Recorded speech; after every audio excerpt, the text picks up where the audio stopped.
All right, it's Friday, September 20th, Right. 2002.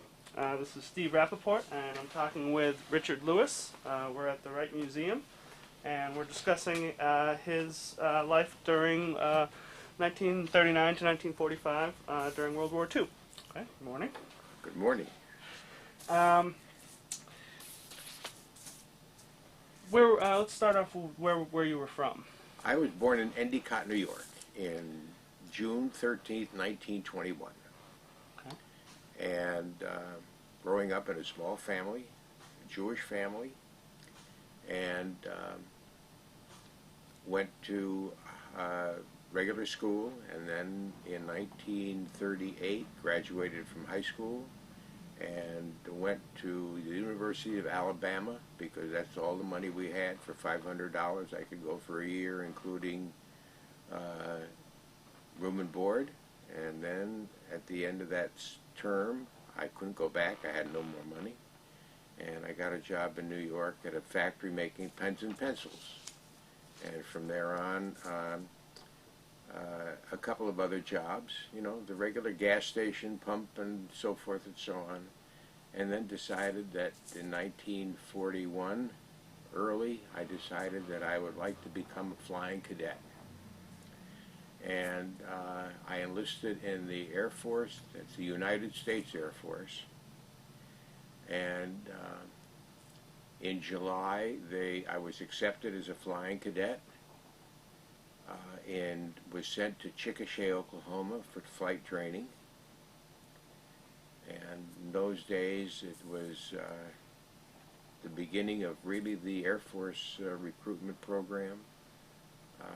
I was able to pass the physical and was sent down to Chickasha and started training in a PT-109. I think that was the plane. And in retrospect, and looking back, I went to the museum out in Akron, Ohio, and saw what it looked like.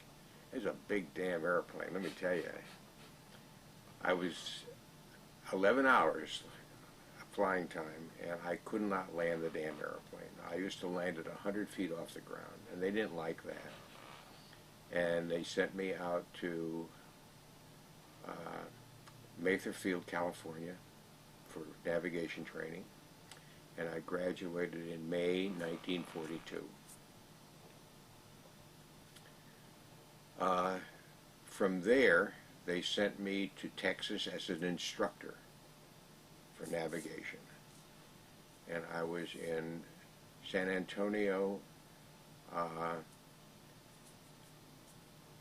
and had that job until the beginning of 1943. I decided that I wanted to go into combat, and as a matter of fact, during those years as an instructor, I was co-pilot on two-engine, I can't think of the name of the plane at the moment, training young navigators, young guys. They sit in the back, I sat up front with the pilot. And after that, then I decided that I would like to see some combat, and they sent me as group navigator to Wendover Field, Utah, and in the Salt Flats, where we trained the several, I guess there would probably be, my memory is not that great anymore, probably 15 airplanes, 15 guys. And from there we went up to near Mountain Home in Idaho, where we really did training on B-24s. And we used to fly all over the United States, back and forth, around, 8-10 hours in the air. And finally the call came, and we flew from there to Florida, where we disembarked, and we started to go to Europe, through South America, Belém, and then we crossed the Atlantic up to Dakar. And from Dakar, we hit a sandstorm. We had to land at a place called Tindouf, Tindouf, in the middle of the Sahara Desert. You see all the painted ladies and all the things that we had never seen before. Then we flew into Casablanca. Then we went from Casablanca to Constantine, and from Constantine south to Lergma, which is south of Constantine, and I guess it's Algeria. And there we trained flying the 24s all over. And I think, Steve, I think we flew one sortie out of there as a high-level mission to Ploesti, because I've been there twice. All high level, never the low level. And then we moved up to a place in Italy called Gioia de Colle, near Bari. And I remember the Germans still held a lot of Italy, and we stayed in a hotel when I went into town, and the Germans bombed the city, and that was my first experience about that. And from there we moved over to Foggia, and that's where we basically were stationed after a while. And we flew our missions out of Foggia. The first mission that I can remember is going to Albania. We thought it was going to be so easy. And we didn't wear our helmets, we didn't wear our flak jackets, we didn't wear anything. Well, we got the hell beat out of us with flak. Nobody got hurt. But you learned a lesson that you listen to the guys, you wear a flak suit, you wear a helmet, and I still have pieces of shrapnel that hit the airplane and hit me, not on that particular mission. We flew, I flew 50 missions. We went to Munich many times. We were at Budapest. We were at Regensburg. We were at, I can't name all of them, but they were a lot. France, several over Toulon. I was there when they invaded the southern part of Italy through Anzio. And I had some harrowing experiences. One mission at 25,000 feet we were hit, lost 2 engines on one side. Wonderful pilot, and since I was group navigator, I flew every 4th mission basically, usually with a different pilot, if whatever it was. And he drove that airplane right down to 9 or 10,000 feet over Yugoslavia, and then we limped into, and we all got out safely.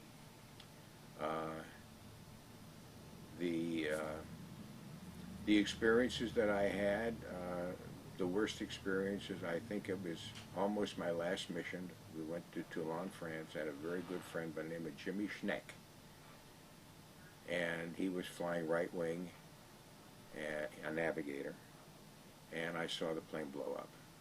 And the worst thing is to go home. When you come home, you go and tell the parents. But I guess all of us did the same thing that I did. You're scared going up to the target, okay? And you pee a lot going up to the target. And coming back, it's so wonderful to get away from everything that was happening to you. I came back to the United States in 1945, beginning of 45. I had enough numbers, points. That's how they graded you when you could get out. And I think, I came back on a troop ship, and I was made captain. I got an air medal at 5 Oakley clusters and all the stuff that goes with it. And I came back on a troop ship, and they put me down in a hold, and then found out that I was an officer, and they put me back up, and I got a few fleas around, so. And coming back, we sent me back to Hondo, Texas. Again, I was an instructor, and then I decided that I've had enough. And in July 1945, I was discharged from Fort Dix, New Jersey. And went back to under the GI Bill, which was I wish they'd have it today, and they probably do in some areas, in some cases. I went to Syracuse University, and there met my wife, and we were married at school. And my first job, is this what you want to hear? Mm. First job was with Shell Oil Company in New York City, in Brooklyn, and worked in the field for 10 years as far with sales, merchandising, real estate, and then went to headquarters at Radio City and stayed there 5 years. And when they moved to Houston, I wouldn't go. And from that point on, I got was an interim of a couple of years with a thing that I didn't like, and then I joined a company out of Dayton, Ohio, and became area manager after many years in the incentive marketing business. And been married 56 years, have 3 sons. One is a physician, one is an architect, one is a banker, and 6 grandchildren. And that's the end of my story. Okay. If you don't mind, I'll ask a couple other questions Sure. on a couple things. Go ahead. Since you went through training yourself and then also spent quite a bit of time as an instructor, can you talk a little bit about what the training process was, or some of the things you were involved in, Okay. or what a typical training Well, regimen was? as I recall, a training process is you have a group of students. It's really a classroom operation where you learn about celestial navigation, about the stars. You learn pilotage, you learn dead reckoning. You learn about your airplane. I was never involved with the crew, only with navigators at this point, but became very friendly with the crews on all the airplanes. It was I can't remember how long it took as far as a class, but I would imagine 2 months, maybe. And then during that time, we flew missions every day or every other day, and everybody had a sextant. We'd fly at night, basically, and those airplanes were quite slow. You could always tell who was looking outside rather than looking through the sextant. Because if you learn good pilotage, you could pick out spots on the ground, and they would try to fudge it. You can't. It doesn't pay. It doesn't pay. But basically, it's just a classroom learning about the stars, learning about dead reckoning, pilotage, and map reading. Basically, you have to know map reading. And in those days, we didn't have radar. I remember while I was in Europe, they had Loran, which was really the first thing where you could see heat. Heat would show up on the screen, and you could really pick out the island on the ground when it was night, and so forth and so on. Drift, and the whole thing that has to be done, and you had to learn your position. So that really is what the training was all about. Okay. I have a 2-part question for you. Sure. One, where were you? You were already in the service when Pearl Harbor was attacked. I was in Chickasha, Oklahoma.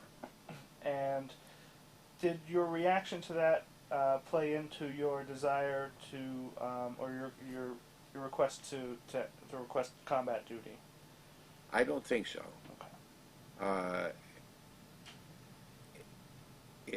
First of all, I was not a navigator yet, if you remember. Because July, I was still training. Right. Okay. It didn't really hit me as am I going to go? I'm not ready yet. But after being an instructor a while and you hear all the things that are going on, then you make a decision that bothered my family very much, you know. But I felt I had a duty to perform, and it was something that I had to do. What was your rank as Group Navigator? I was captain.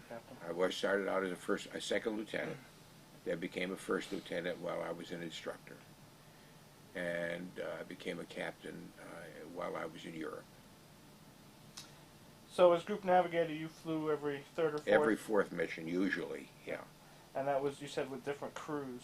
Different crews, yeah. So, but you would be flying in the lead plane from our group. In other words, don't forget there are lots of in the 415th there were lots of 15 air groups of planes. So you would know at the briefing in the morning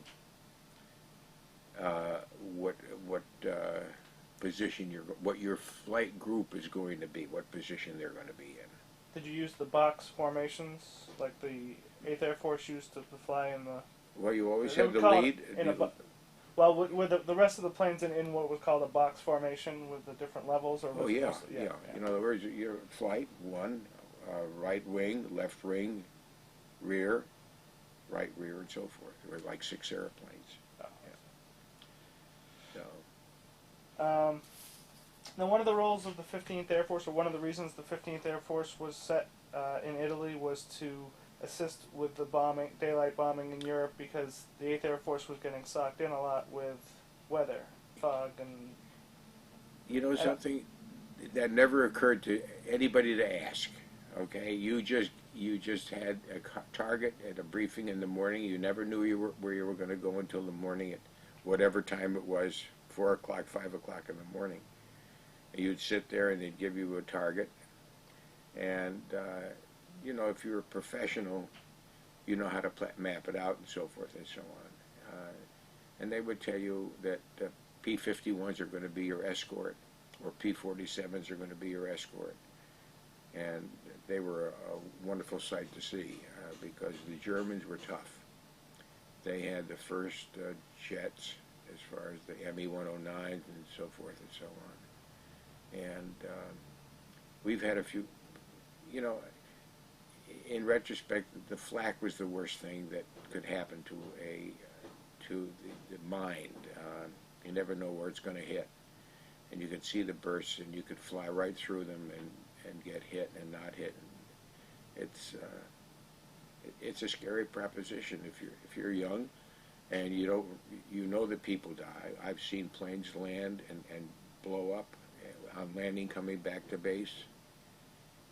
I've seen planes try to take off and crash before they got up off the ground. It's you know, you'd carry 10 500-pound bombs, loaded gasoline, and it takes a long time to get up to Vienna, for example. You know, you're talking hours in flying time. And I was glad when I finished. Was 50 missions they started at 25 and then They 35? started at 25. I don't know about 35. All I know is that ours was 50 missions. I have all the papers at home, Steve, and I will either bring them to you or fax them to you to show you exactly the dates and the number of missions that are accredited to my... I don't know if, you know, all the flights that I did out of Africa before flying, did a lot of those, but we only had, I think it was only one flight that I had a mission over Europe, out of Africa. I think everything was out of Italy. And, Did you have a secondary job aboard the plane? no, Just that. It was enough. You know, easy job once you leave the target. When you get to the IP, the initial point where you say, okay, you make a right-hand turn, and then you give the bombardier the course and the time of arrival at the target. And then you remember everybody drops their bomb on the lead instruction. When when the lead guy drops the bombs, they all drop them for saturated bombing. So you had your plane would have also had an actual bombardier, not just a toggler. Absolutely. Not just, No. Because some of the rear ships would just have a toggler, someone who's No, not. it had a bombardier. Right. Yeah. And so there were. So 10 people on the airplane. Three You other had- officers. There were 3 officers. Yeah, 3 officers. Then you had a tail gunner,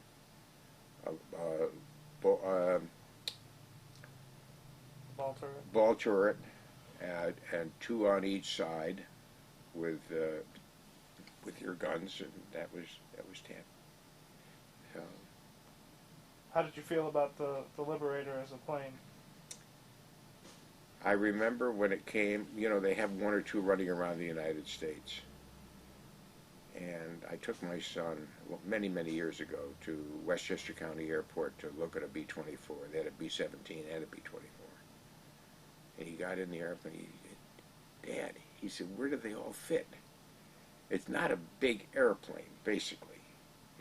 It's big, but it's not big. It's compact. But first of all, I had no choice. That was the plane.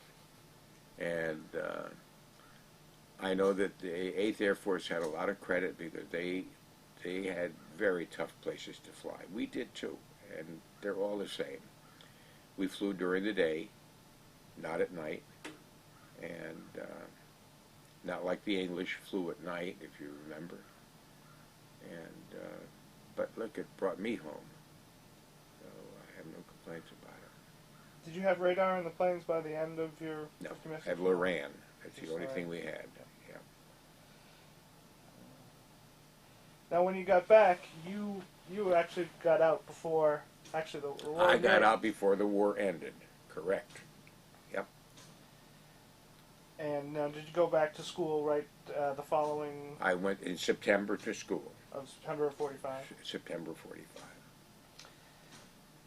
So that was before a lot of other people had been using. You got in on the GI Bill before a lot of other people. I guess so. I know they paid me $90 a month, and when we got married, I got an apartment in Syracuse. I still had to pay $55 a month, and I had to be the janitor, cleaned out the incinerators. My wife collected the rent. I mopped the floors. But we had a lovely apartment, okay, and but still paid $55 a month. We went back for a reunion, a 50th reunion. I didn't even recognize the place. It's been so built up that. But that's what happens when you get old. And did you use the GI Bill for a home loan as well? No. We bought our first house, but we went to the bank and they gave us a 4% mortgage. So. Now, as many people have described the GI Bill as the most important piece of legislation that was passed. I have to agree with that statement, because most people remember you're still in the Depression. Even though the war started all the factories and everything, you're still we're under the influence of the 30s and early 40s, and to get a good education was tough. And this paid for a lot of people to go to school, colleges. How much did you know about the war in Europe before you enlisted? What was going on in 38, 39, 40? All I know is what the papers told us, that Hitler was there and he was killing a lot of people and trying to dominate. I never knew anything about the Holocaust. It was something that you don't being in the service at that point. You're doing what you're supposed to do to try to stop an enemy.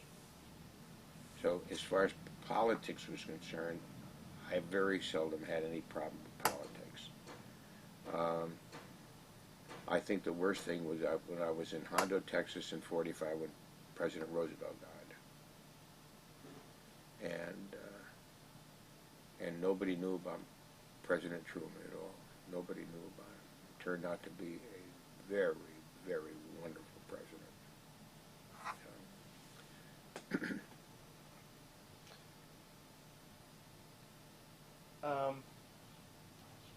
Sorry, I forgot what I was going to ask.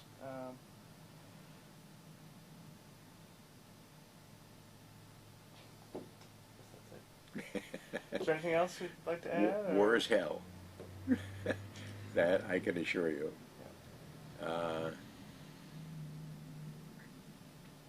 But, you know, it's...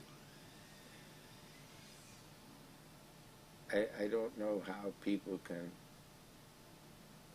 America's such a wonderful country and so many people hate us. And they don't understand the mentality of young guys who are in the service fighting for what's right in the world. It's so hard to do. And my children were all given, my oldest two boys were given draft numbers, but they were never called. I can't say I'm glad, because I am glad.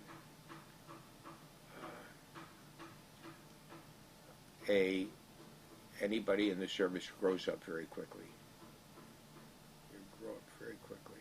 You realize that life is very valuable, and when you lose a good friend like I did, then you say, why should it happen? But it happens. And that's it.